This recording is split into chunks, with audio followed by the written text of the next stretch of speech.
Hi everyone, welcome to the channel Maths Cafe. My name is Nisha Khandelwar and in today's lecture we will be studying addition of two vectors and triangle and parallelogram laws of addition, section formula and properties and results based on these two topics.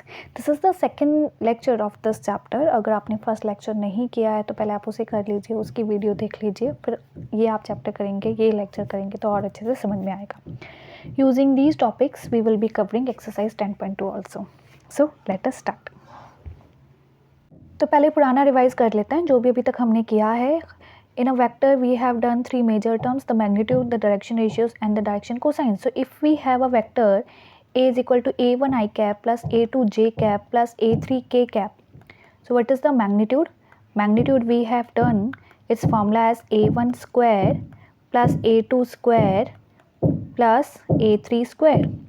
So this is the formula of magnitude. Then we have done direction ratios. DRs is the short form. What are the direction ratios for this vector a1, a2, a3? यानी कि i, j, k के जो भी components हैं उनको उठा के हम लिख देंगे, वो direction ratios हो जाते हैं. Then DCs that is direction cosines जिनको हम element से represent करते हैं. What are element? L होता है बच्चा cos alpha, M होता है cos beta and N is cos gamma. What is cos alpha? Cos alpha is a1 by magnitude of a, cos beta is a2 by magnitude of a and also cos gamma is a3 by magnitude of a. तो ऐसे करके हम direction cosines निकाल लेते हैं. यहाँ पे हमने एक फॉर्मूला किया था l square plus m square plus n square is equal to 1. ये काम का फॉर्मूला है, काफ़ी यूज़ हो जाता है. इसके अलावा हमने टाइप्स ऑफ वेक्टर्स किए थे. हमने ज़ीरो वेक्टर किया था, यूनिट वेक्टर किया था, कोलिनियर वेक्टर किया था, collinear vectors, coinitial vectors, equal vectors, जिसमें से कोलिनियर वेक्टर बच्चा बहुत ही काम का है, नेक्स्ट चैप्टर में भी यूज़ होगा. So what are the collinear vectors? Collinear vectors are those vectors which are parallel to the same line, which are parallel to a same line, right? How can we identify the vectors are collinear vectors? If one of them can be written as lambda times of other, then we can say they are collinear vectors, right? तो अगर A is written as lambda times B, that means they are collinear vectors.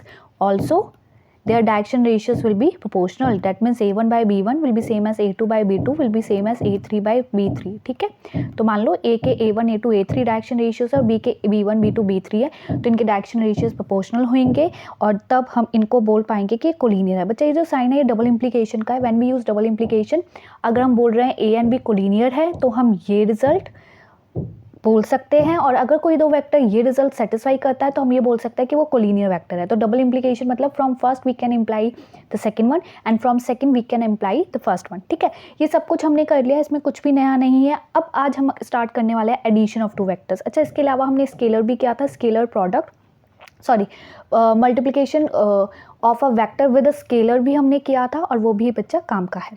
अब हम आगे करते हैं. आज हम करने वाले हैं एडिशन ऑफ टू वेक्टर्स. ठीक है, so addition of two vectors is very very simple calculation wise. So what is addition of two vectors और how can we find addition of two vectors, तो वो अभी हम देख लेते हैं.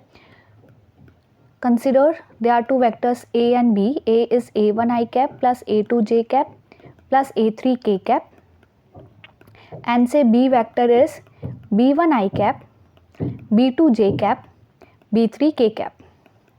Then what will be their addition, right? तो वो अभी हम देखने वाले हैं. So if we want to find their addition, that means a plus b, तो आपको क्या करना है, components वाइज ऐड कर देना है.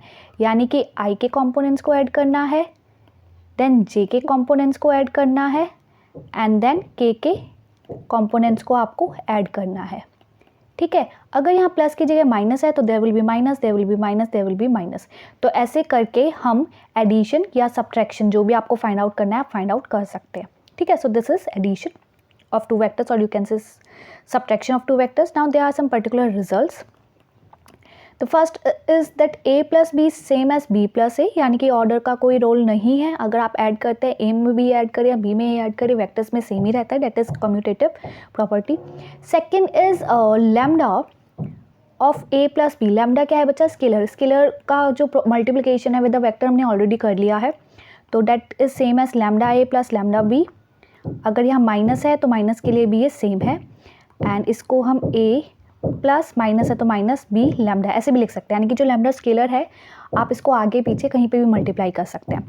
नेक्स्ट है लैम्डा प्लस के इज़ ऑल्सो अ स्केलर, ठीक है, एक स्केलर लिया है हमने और इससे कोई वेक्टर मल्टीप्लाई हो रहा है तो आप दोनों को अलग अलग भी मल्टीप्लाई करके ऐड कर सकते हैं, you will get the same thing, ठीक है। के स्केलर है बच्चा, कंफ्यूज नहीं होना है, अगर माइनस है तो यहाँ माइनस आ जाएगा, राइट। नेक्स्ट है lambda A, lambda is a scalar, A is a vector. अगर आप इसका मैग्नीट्यूड लेते हैं तो lambda modulus into magnitude of A, तो वेक्टर का मैग्नीट्यूड का मतलब आपको पता है, लेकिन स्केलर का मॉडुलस का मतलब क्या है कि दैट आपको पॉजिटिव वैल्यू लेनी है, this is the meaning. For example -2a हमें ये सॉल्व करना है तो ये बनेगा -2 into magnitude of A and -2 modulus is 2 into magnitude of A, तो जो भी मैग्नीट्यूड ऑफ ए है आप वो लिख देंगे। तो सिंपल सी प्रॉपर्टीज़ है बच्चा, ये आपके आनी चाहिए, आपको अच्छे से आनी चाहिए। अगर आपको बेसिक अच्छे से क्लियर है, कॉन्सेप्ट्स अच्छे से क्लियर है तो अच्छे से अच्छा क्वेश्चन, हाई लेवल टाइप का क्वेश्चन भी आप आराम से कर पाएंगे, ठीक है। ये तो हो गया एडिशन, बट एडिशन का ज्योमेट्रिक मीनिंग क्या है, क्योंकि अगर आप दो वेक्टर्स को ऐड करते हो वो भी एक वेक्टर ही आ रहा है तो वो बनेगा कहाँ, उसका ए और बी से क्या रिलेशन होगा डायग्राम वाइज, तो वो अभी हम देख लेते हैं और उसमें हम देखेंगे triangle law of vector addition and parallelogram law of vector addition, ठीक है। तो बच्चा ये स्टेटमेंट है, ये आपने फिजिक्स, अगर आपके पास फिजिक्स है तो फिजिक्स में आपने की होगी, फिजिक्स में क्लास 11th में आपने की होगी, अगर नहीं है तो अभी आप कर लीजिए। हमारे लिए स्टेटमेंट ज़्यादा मैटर नहीं करती है मैथ्स के पॉइंट ऑफ व्यू से, क्योंकि हमारे पास जो क्वेश्चन है वो एल्जेब्रिक क्वेश्चन है, हमारे पास प्रैक्टिकल प्रॉब्लम्स नहीं है, वर्ड प्रॉब्लम्स नहीं है, ठीक है। लेकिन फिर भी हम देख लेते हैं कि ट्रायंगल लॉ ऑफ एडिशन होता क्या है। तो what is the law, it states that when two vectors are represented by two sides of the triangle in magnitude and direction taken in same order, ठीक है बच्चा, जो डायरेक्शन लिया है वो सेम ऑर्डर में लिया है, अभी मैं डायग्राम के थ्रू भी दिखाऊंगी। Then the third side of the triangle will represent in magnitude the resultant vector and also in reverse order. What is the resultant vector बच्चा, resultant होता है addition of two vectors. So what they are saying, if there are two vectors a and b and they are representing two sides of the triangle, तो मान लो एक triangle है हमारे पास, triangle कैसे भी आप बना सकते हैं, जैसे आपको बनाना है बना लीजिए। तो मान लो ये एक ट्राइंगल है और इसमें ये जो है वेक्टर है और ये भी हमने एक वेक्टर लिया है, ठीक है। तो ये दोनों हमने वेक्टर लिए हैं and taken in the same order, ठीक है। तो अगर बी का ऑर्डर हमने ये लिया है तो ए का ऑर्डर भी इसी ऑर्डर में लेना है, यानी कि हमने दोनों ही किस ऑर्डर में लिए हैं, क्लॉकवाइज ऑर्डर में। आप काउंटर क्लॉकवाइज में भी ले सकते हैं, लेकिन दोनों का सेम ऑर्डर होना चाहिए, ठीक है, या तो क्लॉकवाइज या काउंटर क्लॉकवाइज। तो as per this law what is the law saying that जो थर्ड साइड है वो क्या रिप्रेजेंट करेगी, इसका रिजल्टेंट, रिजल्टेंट मतलब एडिशन। तो ये जो है ये वेक्टर के फॉर्मेट में क्या रिप्रेजेंट करेगा, इसका एडिशन, बट इसकी डायरेक्शन क्या होगी, यहाँ पे दो डायरेक्शन की पॉसिबिलिटी है, या तो ऐसे या फिर इसकी रिवर्स, राइट, दो पॉसिबिलिटी है। लेकिन हमने क्या बोला है, इन द रिवर्स ऑर्डर, यानी कि अगर पहले क्लॉकवाइज है तो आपको एंटी क्लॉकवाइज लेना है, अगर पहले एंटी क्लॉकवाइज है, पहले मतलब ए एंड बी का अगर एंटी क्लॉकवाइज है तो ये क्लॉकवाइज में आएगा और ये क्लॉकवाइज है तो ये एंटी क्लॉकवाइज में आएगा। तो ये है क्लॉकवाइज, तो क्लॉकवाइज नहीं यानी कि anti clockwise, that means this. तो अगर ये बी वेक्टर है, ये ए वेक्टर है, तो this will be A plus B, this is the meaning, ठीक है बच्चा। ऐसे सब्ट्रैक्शन में हो जाएगा, सब्ट्रैक्शन में माइनस आ जाएगा, राइट। तो ऐसे करके आप सोच सकते हैं कि जो थर्ड जो उनका एडिशन है, कोई भी दो वेक्टर्स हैं उनका एडिशन कहाँ आएगा, तो उनका एडिशन कहाँ आएगा, उसको अगर ज्वाइन करके हम ट्राइंगल बनाएंगे तो वहाँ से उसका एडिशन आ जाएगा, ठीक है। तो मान लो ये एक और ट्राइंगल लेते हैं कि suppose this is A vector and this is B vector. अब इनका एडिशन कहाँ आएगा, तो अगर आप ऑब्जर्व करो तो ये तो सेम डायरेक्शन में है ही नहीं, सेम डायरेक्शन मतलब सेम ऑर्डर में नहीं है, दोनों क्लॉकवाइज या एंटी क्लॉकवाइज में होने चाहिए, तो इनका सेम ऑर्डर नहीं है, तो पहले तो हमें सेम बनाना है। तो what we can do is, अगर ये बी वेक्टर है तो कहना इसे ऐसे करके माइनस बी बन जाएगा। अब ऐसे करके माइनस बी बन गया, अब दोनों की सेम डायरेक्शन है, दैट इज क्लॉकवाइज। तो जो इसका थर्ड होगा, जो इसकी थर्ड साइड होगी, जो भी ये ट्राइंगल की थर्ड साइड बनेगी, वो क्या बनेगी, इन दोनों का addition in the reverse order. तो ये क्लॉकवाइज है तो वो बनेगा एंटी क्लॉकवाइज, और इन दोनों का एडिशन इस बार क्या आएगा, ए माइनस बी, क्योंकि वो बी माइनस बी है तो एडिशन करेंगे तो ए माइनस बी। तो ऐसे करके आप एडिशन या सब्ट्रैक्शन, कोई भी दो वेक्टर्स के एडिशन सब्ट्रैक्शन को आइडेंटिफाई कर सकते हैं, फाइंड आउट कर सकते हैं उनके प्लेसेस या उनके पोजीशन, राइट, ठीक है। अब आता है बच्चा पैरेललोग्राम लॉ ऑफ एडिशन। ये क्या कह रहा है, it is saying that if two vectors A and B are representing two sides of a parallelogram in magnitude, ठीक है, उसमें भी मैग्नीट्यूड में रिप्रेजेंट कर रहे थे, and in the direction, then their sum A plus B, sum का मतलब क्या होता है बच्चा, रिजल्टेंट। तो वो रिजल्टेंट लिखे या सम लिखे, बात सेम ही होती है, ये आपको समझना है। the diagonal of the parallelogram through their common point in magnitude and direction. So what is the law? That if two vectors A and B are representing two sides of the parallelogram in magnitude, then their resultant, that means their addition, will be the diagonal of the parallelogram through their common point. तो अगर हमारे पास एक parallelogram है तो एक parallelogram बन जाएगा ऐसे करके, राइट। तो ये एक पैरेललोग्राम है। अगर ये हमारी कोई भी दो साइड ऐसे ए एंड बी वेक्टर के फॉर्मेट में आप लेंगे तो ऐसे, और मैग्नीट्यूड ले लेंगे तो ये एज इट इज हमारी साइड्स बन जाएगी। तो इनका रिजल्टेंट मतलब एडिशन क्या बनेगा, इनका डायगोनल इनके कॉमन पॉइंट से जो बनता है, तो ये रिप्रेजेंट करेगा इनका एडिशन। ठीक है बच्चा, राइट। ये लॉ भी काफ़ी काम का है और यहाँ से हमारे पास एक रिजल्ट आता है बच्चा, and the result is this: if A and B are representing two sides of the parallelogram, if A and B are representing two sides of a parallelogram, two adjacent sides, ठीक है, this is important word, two adjacent sides। यहाँ पे नहीं लिखा है adjacent, but ये adjacent होना चाहिए क्योंकि अगर opposite हो गई तो ये काम नहीं करेगा। represent two adjacent sides, ठीक है। So if A and B are representing two adjacent sides of the parallelogram, then their diagonals will be its diagonals will be A plus B and A minus B।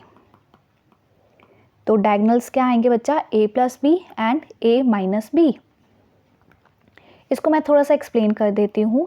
अगर हमारे पास ये दो sides है A and B adjacent sides है parallelogram की, तो इसके जो डायगनल्स बनेंगे, दो डायगनल्स बनेंगे, एक तो ये वाला डायगनल बनेगा और एक यहाँ पे ऐसे डायगनल बनेगा। तो दोनों ही डायगनल कैसे होंगे, एक तो उनका एडिशन होगा, एक सब्ट्रैक्शन होगा। A माइनस बी होगा या B माइनस ए होगा, वो डिपेंड करता है कि आप कौन सी साइड्स ले रहे हैं, बट होगा वेक्टर के फॉर्मेट में इसी टाइप से। साइड्स से माइनस का डिफरेंस आ जाएगा, लेकिन अगर आप मैग्नीट्यूड लेंगे तो उसमें माइनस का डिफरेंस नहीं आएगा। तो बच्चा ये इंपॉर्टेंट रिजल्ट है, इस पे बेस्ड क्वेश्चंस आ सकते हैं, तो ये आपको पता होना चाहिए कि जो पैरेललोग्राम है उसके डायगोनल्स क्या होते हैं, उसके एडिशन होते हैं, जो दो एडजेसेंट साइड्स है और उसके सब्ट्रैक्शन में आते हैं, राइट बच्चा। ठीक है, अब आते हैं सेक्शन फॉर्मूला पे।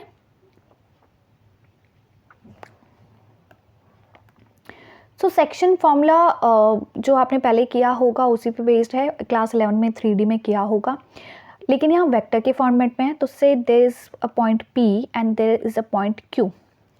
अब बच्चे इनको वेक्टर में लेंगे तो हम ओरिजिन लेते हैं, आपने सीखा हुआ है पोजीशन वेक्टर वाइज। तो मान लो इसको मिला दिया हमने O से, ये ओरिजिन, और इसको भी मिला दिया हमने O से, ठीक है। और यहाँ P एंड Q में कोई एक पॉइंट है यहाँ कहीं पे से पॉइंट R, और ये इसको डिवाइड कर रहा है m/n रेशियो में, ठीक है बच्चा। ये कैसे डिवाइड कर रहा है, m/n रेशियो में।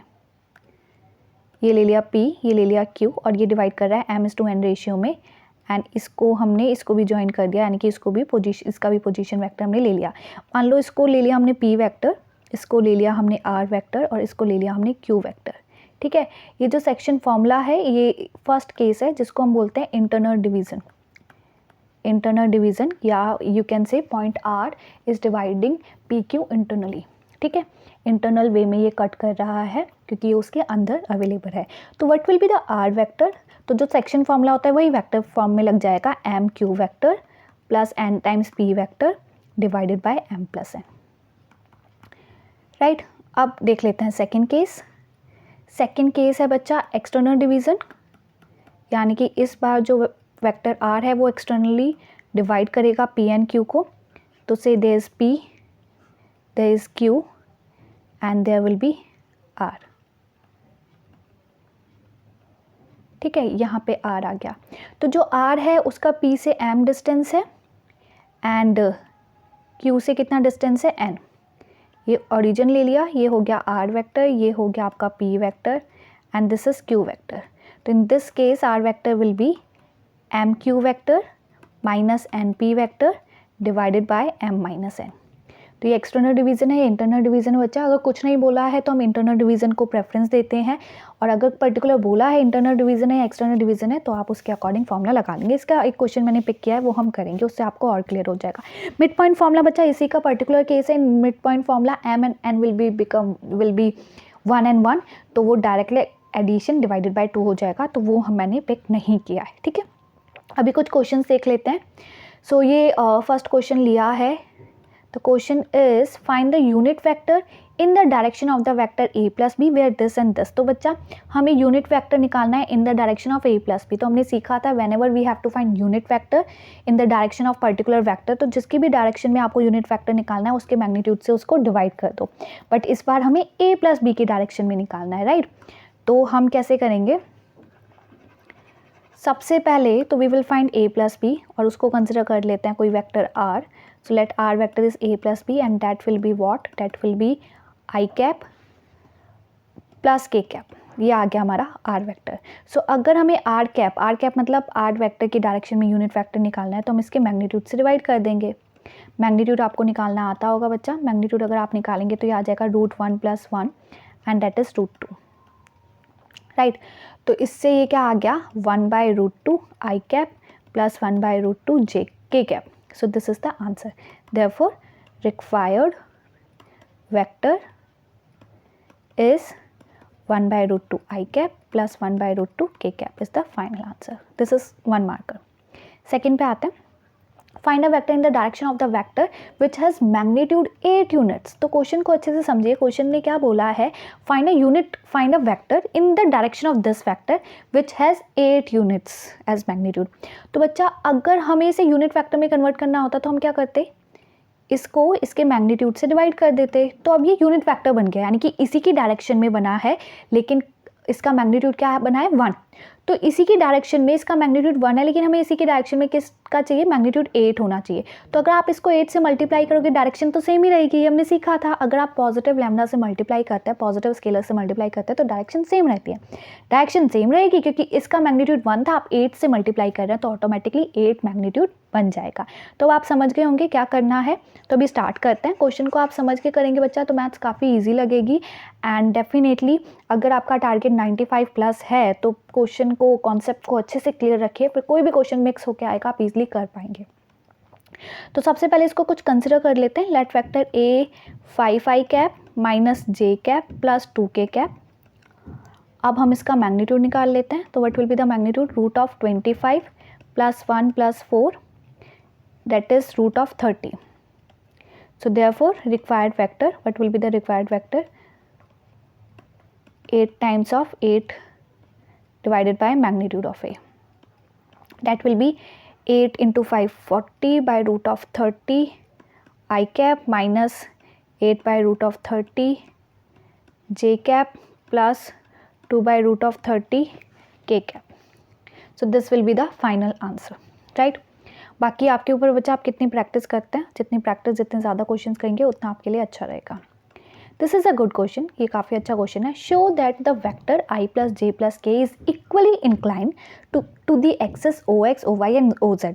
तो ये एक कोई वेक्टर है एंड हमें प्रूव करना है that this vector is equally incline with OX, OY, OZ। OX, OY, OZ होता क्या है, basically X axis, Y axis and Z axis.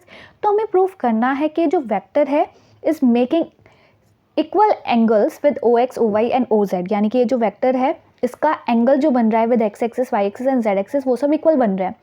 अब जो एंगल बनाता है vector with X, Y and Z axis उनको हम डायरेक्शन एंगल्स बोलते हैं। तो इन अ वे हमें इसमें डायरेक्शन एंगल्स को इक्वल प्रूव करना है। डायरेक्शन एंगल्स कौन से होते हैं, अल्फा बीटा गामा, जिनका पर्टिकुलर सिंबल है।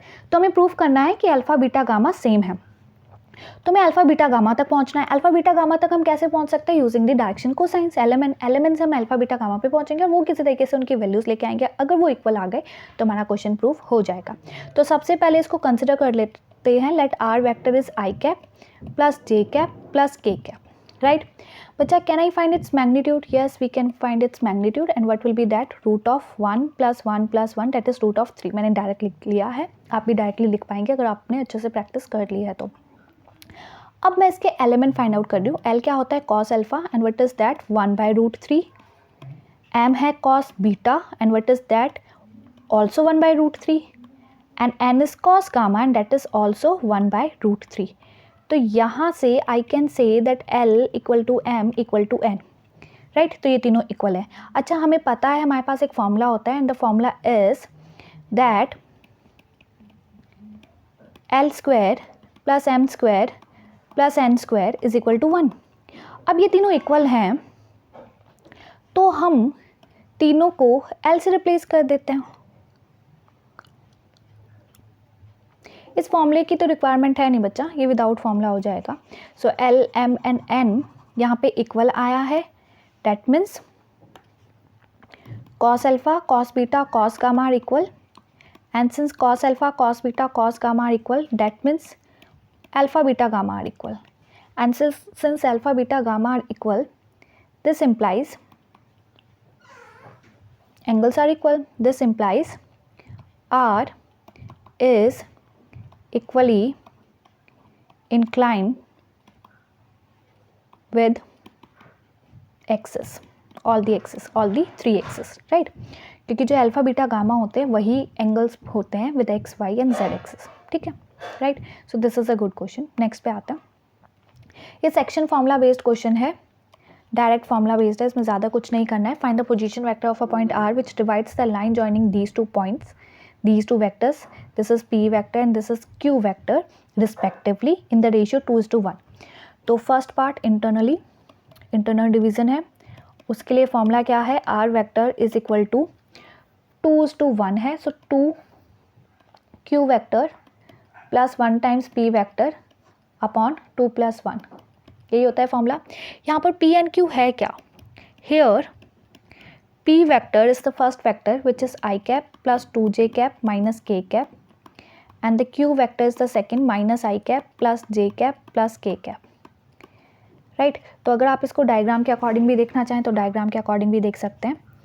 ये हमारे पास P वेक्टर है यहाँ पे, ये है Q वेक्टर और ये है R वेक्टर, और ये किस रेशियो में डिवाइड हुआ है, 2:1.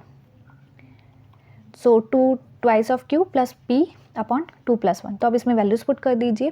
सो पहले 2 को मल्टीप्लाई कर दीजिए Q से, so -2i cap plus 2j cap plus 2k cap. P as it is add होगा, i plus 2j minus k divided by 3. So what will be the final answer. अगर मैं डायरेक्टली यहीं लिखूँ तो -1/3 i cap, j आ जाएगा आपका 4/3 j cap and k आपका आ जाएगा plus 1/3 k cap. So this is the final answer. Second पे आ जाते हैं एक्सटर्नली. सो एक्सटर्नली का फॉर्मूला में माइनस आ जाता है, बाकी सब सेम रहता है, यानी कि R vector will be twice of Q minus P upon 2 - 1. So twice of Q यानी कि -2i cap plus 2j cap plus 2k cap minus P that is -i minus 2j plus k divided bye 2 - 1 that is 1. तो upon में कुछ आएगा नहीं, तो आप इसको फर्दर सॉल्व करेंगे. You will get -2i minus i minus 3i plus 3k. तो ये आपका आंसर आ गया, राइट. ठीक है, direct formula based. Next is show that the points A, B and C with position vectors this respectively form the vertices of a right angle triangle. तो बच्चा हमारे पास कुछ A, B and C vectors हैं और हमें क्या निकालना है, हमें प्रूव करना है कि ये जो है रिप्रेजेंट कर रहे हैं राइट एंगल ट्रायंगल. तो मान लो ये ऐसे कुछ बनेंगे और यहाँ से एक राइट एंगल ट्रायंगल बनेगा. दिस इज द मीनिंग अगर ये ऑरिजिन है तो. सो हेयर यहाँ पे मैंने पॉइंट्स मेंशन नहीं किए हैं क्योंकि हमें नहीं पता कौन सा राइट एंगल बनाएगा इसमें से. ये राइट एंगल ट्रायंगल तो है बट 90 डिग्री कौन से पॉइंट पे बन रहा है वो हमें नहीं पता, तो इसलिए मैंने यहाँ नाम नहीं लिखे हैं और इनके पोजीशन वेक्टर्स दिए हुए हैं बच्चा, राइट. तो मान लो कि ये A है, वैसे हमें अभी पता नहीं वो देख लेंगे. ये A है, ये B है एंड ये C है. तो हमें पोजीशन वेक्टर्स दिए हुए हैं बच्चा.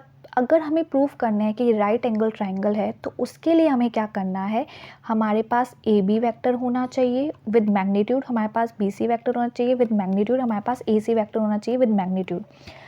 एंड उसके बाद हम मैग्नीट्यूड राइट एंगल ट्रायंगल में क्या होता है, perpendicular square plus base square is equal to hypotenuse square, है ना, ये आपने किया होगा छोटे क्लासेस में पाइथागोरस थ्योरम। तो ये हम अगर प्रूव कर पाए तो हम कह पाएंगे, हम क्लेम कर पाएंगे कि राइट एंगल ट्राइंगल है। तो हम ये यूज़ करेंगे। उसके लिए सबसे पहले हमें तीनों साइड्स निकालनी है। These are not the sides, these are the points. ये वर्टिसेस के पोजीशन वेक्टर है, साइड्स के नहीं है। तो पहले हमें साइड्स के पोजीशन वेक्टर पे पहुंचना है और उनका मैग्नीट्यूड लेके हमें लेंथ मिल जाएगी तीनों साइड्स की, राइट। तो what is A vector? A vector को मान लो मैंने ओ ए नाम दे दिया क्योंकि पोजीशन वेक्टर है, and which is what 3i cap minus 4j cap minus 4k cap. Next है B vector, that is O B vector, and वो कितना दिया हुआ है 2i cap minus j cap plus k cap. Next है C vector, that is O C vector, i cap minus 3j minus 5k। तो अभी हम क्या निकालना है? हमें निकालना है A B vector. A B vector में क्या है बच्चा? ए बी वैक्टर में B is the terminal, A is the initial. तो टर्मिनल माइनस इनिशियल, यानी कि आप ऐसे भी लिख सकते हो, it will be B minus A. तो माइनस करके आप लिख देंगे that will be minus I cap plus 3j cap and plus 5k cap. ठीक है, I hope I am not doing any error. आप बाकी कैलकुलेशन देख लेना। Next I am finding B C vector, आप कुछ भी ले सकते हैं। It will be C minus B क्योंकि सी इज द टर्मिनल। तो ये बनेगा i minus 2i that is minus I minus 2j and minus 6k। Next A C vector will be c minus a vector and that will be minus 2i plus j minus k। अब हमें इनके magnitude चाहिए। So now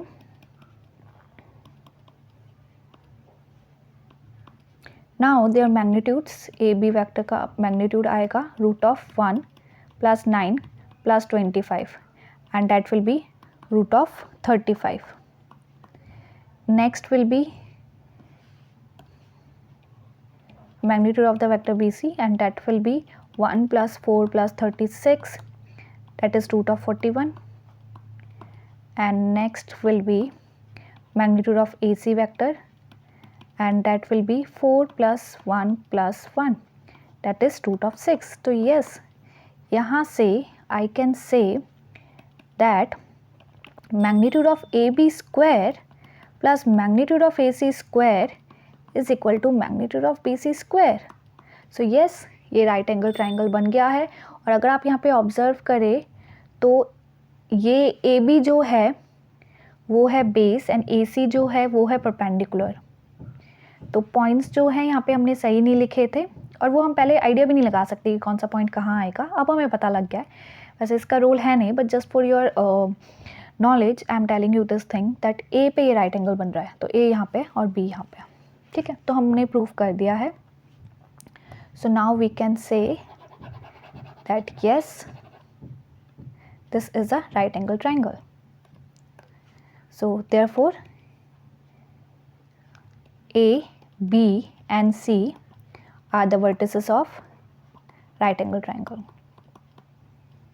Vertices of right angle triangle.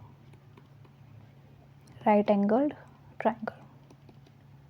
ठीक है, तो be careful in this. इसमें काफ़ी बच्चे एरर कर देते हैं। जो आपको वेक्टर्स दिए थे, पोजीशन वेक्टर्स थे पॉइंट्स के, साइड्स के नहीं। तो आपको साइड्स के निकाल के साइड्स के लिए चेक करना था, राइट।